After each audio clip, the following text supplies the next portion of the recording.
Imagine the asphalt stretching endlessly, that constant hum of engines, and yeah, the weight of the economy literally on your shoulders. You, the drivers, you're the backbone, right? Mhm.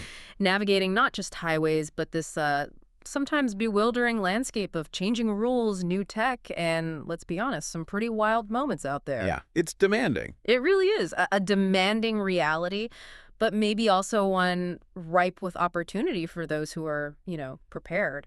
And that's exactly why we're digging in today. We've pulled together a stack of sources that maybe at first glance seem like separate stories, Mhm. just headlines. Right. But when you start connecting the dots, they paint this really vital picture of an industry that's constantly moving, constantly shifting. Our goal isn't just information, it's actionable insights, Okay. helping you see these challenges from all angles. Yeah, like Hervey from Life as a Trucker often says, look at it from every perspective. Exactly, so you can really prepare and, well, succeed. Absolutely. Our mission today is pretty clear. We want to help you move beyond just surviving the day-to-day grind. We want you to thrive really on your own terms. So Mhm. that means we're diving deep into how you can manage your most precious resource, your time. Not just for the load, not just for the shipper, but for your own future. That's key. We'll look at building new skills, maybe finding personal income streams, and ultimately getting the respect and financial independence you deserve in this constantly changing world. We've got stories highlighting both the pain points and some really promising ways forward. Okay. So let's kick things off with an incident that, well, it really grabbed our attention. Perfectly illustrates the kind of external pressures you face daily.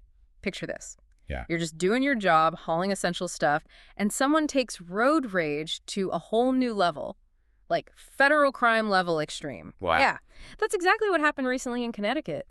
During some heated traffic argument, a guy allegedly ripped a Hazmat placard right off a commercial truck. Off the truck. Right off. Hmm. And the truck was hauling legitimate hazardous material. Oh, man.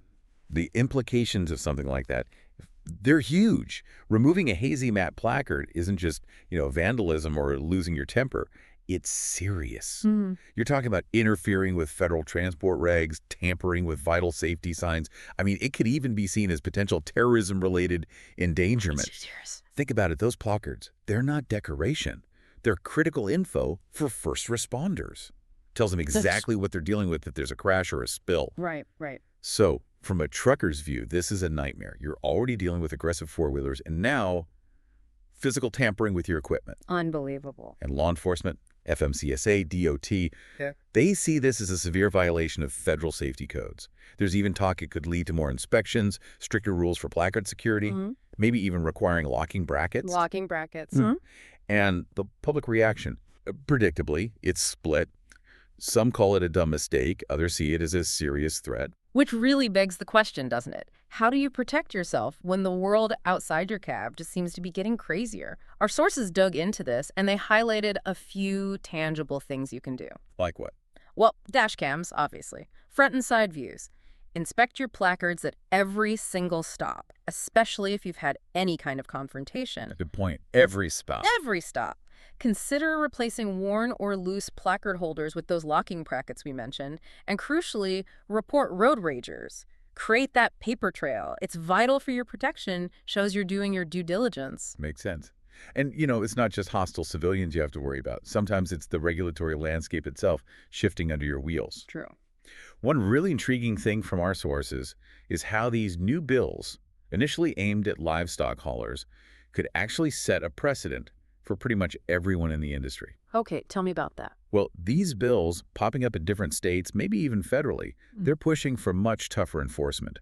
We're talking stricter hours of service, HOS logging requirements, Mm-hmm. which could mean reducing or maybe even getting rid of existing exemptions for livestock haulers, Mm-hmm. tighter rules for ELDs, electronic logging devices, and, get this, expanded inspection authority, allowing random checks at rest areas, even private livestock yards. Plus, bigger penalties for not complying. Wow, okay. Now, you might be listening thinking, okay, I don't haul cows, so what's this got to do with me? Right. But the sources make it clear.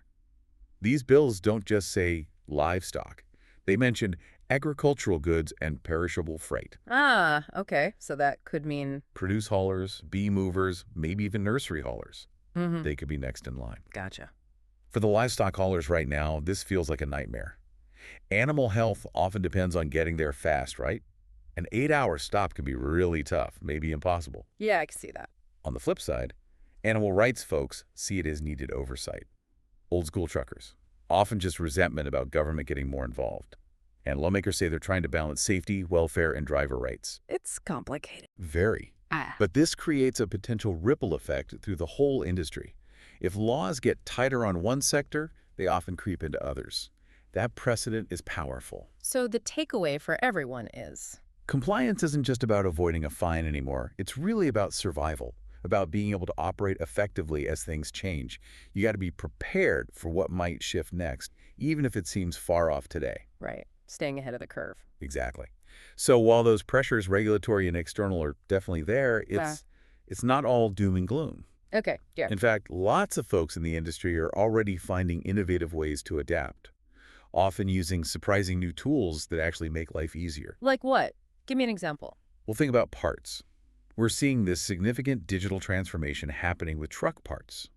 Ohio Peterbilt, for instance, just announced they're launching an e-commerce platform specifically for truck parts. Okay, interesting. So how does that work in practice? Imagine you're stuck, far from home, need a part. Instead of waiting till Monday morning to call the parts counter. Which is always frustrating. Totally. You'll have access to a 24/7 online catalog, see real-time inventory at local dealers, order for shipping, or even same-day pickup. Nice. They even have a VIN lookup vehicle identification number to make sure the part fits. And it's all designed mobile first, so you can order right from your cab. Okay, that sounds like a potential game changer, especially for owner-operators. Definitely. It's not just convenience. It's reclaiming those lost hours. Less time on the phone, less downtime, waiting for parts. That time adds up. It really does. You can put that saved time towards other parts of your business, or maybe even those skill-building things we'll talk about later. Right. Now, how are people reacting? Is everyone on board? Well, you know how it is. Owner-operators, fleet managers, they generally see it as streamlined, faster turnaround. Good stuff. Uh-huh. Some old-school drivers might be a bit skeptical, maybe prefer the handshake deal. Sure. But the tech-forward drivers, they're saying it's long overdue. Yeah, I bet. It makes you wonder, right? We order groceries online, everything else, but why not critical truck parts? Exactly. This shift means more control over your maintenance, better access when you need it, and ultimately smarter, more efficient upkeep. It's about embracing tools that help you stay ahead, not just reacting when something breaks. Okay, so smarter maintenance through tech. Now, turning our attention maybe to a broader industry shift beyond just individual tools, the way freight actually moves seems to be changing. And that could offer solutions for that big one.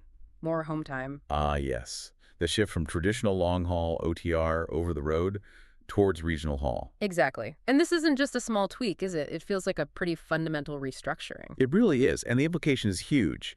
While long haul kind of made trucking legendary, regional haul might be making it more sustainable. Sustainable how? For drivers, for fleets, for the whole freight market. There are a few key things driving this. One, driver demands. A newer generation clearly wants more home time, steady schedules, better quality of life. Two, new powertrains. Electric trucks, natural gas. Right. They're often perfect for those shorter 200, 300-mile regional runs. Right, the range fits. Yeah. Three, the e-commerce boom. It's totally changed freight patterns. Regional hubs, last-mile delivery. That's dominating logistics now. Plus, shorter, repeatable routes. They save fuel, save on maintenance, and they make complying with those tricky hours of service rules a lot simpler. Okay, so how does this actually impact you, the driver, on a daily basis? Well, if you're looking for stability, it's potentially a big win. More home time, predictable schedules that can dramatically improve your quality of life. Yeah, definitely. Now, old school road warriors might have mixed feelings. Maybe you miss the freedom of OTR, but they probably admit the grind is tougher now than ever. True. And for the fleets. Fleets often see happier drivers, which means easier recruitment, lower turnover. That's huge for their bottom line. Of course, any downsides. Well, some skeptics worry the long-haul driver pool might shrink too much. But overall, it's a shift offering real benefits for many, a more balanced lifestyle, if you're willing to adapt. Okay, so all these changes, the challenges, the opportunities like regional haul, it all points to a bigger truth, doesn't it? The industry desperately needs drivers, and it needs to value them. Absolutely. Maine, for example, is trying something pretty bold to tackle this. They're trying to turn, get this, TikTok teens into truckers. TikTok teens. Serious. Seriously. Their new program puts trucking education in vocational schools, adds hands-on training, offers grants and scholarships to cut down that, $5,000 to $8,000 entry cost. That's a big barrier. It is. They're also doing mentorship programs and using modern marketing, yes, even TikTok to attract young talent. Okay, zooming out a bit. Industry leaders probably love these efforts, right? Anything to tackle the driver shortage. You'd think so. But Yeah. there's a key message here, coming from veterans and young people. Trucking won't magically become attractive just because you offer training. What's missing? Fleets have to fundamentally fix the core issues. Pay, respect, working conditions. Kids especially, they can smell a bad deal a mile away. Fair. Parents, often torn. Is learning a trade worth the perceived dangers? The long hours? So while training helps, the real fix has to be about making the career itself better, more respectful of drivers' time and effort. That makes perfect sense. It's about long-term retention, not just initial attraction. Exactly. But even as the industry tries to bring in new people, there are still these elements that remind us why being self-reliant, making smart choices, it's not just about rules, it's about protecting your whole livelihood. What are you thinking of? Well, this recent case, a trucking company owner busted in a stolen rig chop shop scheme. It just underscores why you need that personal autonomy, why you need to steer clear of shady situations. Yeah, I saw that. And what really stands out there is the sheer scale of it. No. This wasn't just one stolen truck. Yeah. It was this elaborate scheme, stealing tractors, trailers, stripping them down, replacing VINs. The vehicle identification numbers. Right. Repainting them, disguising them as legit fleet vehicles, and putting them back on the road. Unbelievable. This isn't just theft. It's organized crime. It hits interstate commerce hard, affects honest operators, probably drives up insurance rates for everybody, And leads to more regulations. and leads to more regulations. Yeah. For truckers, it's another black eye for the industry, unfortunately. It's a stark reminder. If your company feels shady, get out. Protect your own equipment. And remember, those tempting scams, they often end with orange jumpsuits. Good point. So, okay, let's try and put all this together. What does it all signify for you, the driver? You've got crazy road rage, shifting regulations, new tech, even criminal schemes. It's a lot. It is. The message seems crystal clear. The trucking world demands you be smarter, more alert, and more tech savvy than ever before. Definitely. And this is where that idea comes back. Managing your time not just for the freight, but for yourself. That feels absolutely critical now. It really raises that important question, doesn't it? How can you make sure your future isn't completely tied to the whims of freight rates or whatever the next regulatory shift is? Right. How do you build some security? Our sources, and especially Hervey from LifeAsATrucker, they repeatedly point to a really powerful solution. Learning new skills. Using your off-duty time wisely. Building online income streams. Online income streams. How does that work on the road? Well, imagine leveraging new digital skills. Maybe even using tools like AI, artificial intelligence. Not just for route planning, but maybe to create side hustles. Like what? You could use AI to help write social media posts about your travels, build a following, maybe optimize a personal delivery route you run on the side, or even manage a small e-commerce business from the road. Huh. Interesting. Using tech for yourself, not just for the job. Exactly. This proactive approach, Mm-hmm. it creates a shield, against the economic ups and downs. It helps you plan for retirement on your own terms, and it offers a real path to getting more respect, more financial independence. Okay, so the dynamic nature of this industry. It presents huge challenges, but also some incredible opportunities. We've looked at external pressures, rule changes, new tech, lifestyle shifts. Right. Always trying to see it from all sides, like Hervey suggested. Right. And ultimately, the core message seems to be this. The truckers who are most resilient, the ones who earn the most respect, they're the ones who adapt. They embrace the new tools, and they proactively build options for their own future. Mm-hmm. Your knowledge, that's your power. Applying that knowledge to build an exit strategy or even just a side income. It means you're not just waiting for the industry to change you. You're actively changing your place within it. So yeah, the roads ahead might look wild, unpredictable even. But you truly have the power to steer your own journey. The question isn't just about hauling the next load, is it? It's bigger than that. It's about hauling yourself towards a future where you are genuinely in control, where you feel respected, supported. So the final thought is, what skills can you start learning today? What steps can you take to build that backup plan, that shield, that personal freedom?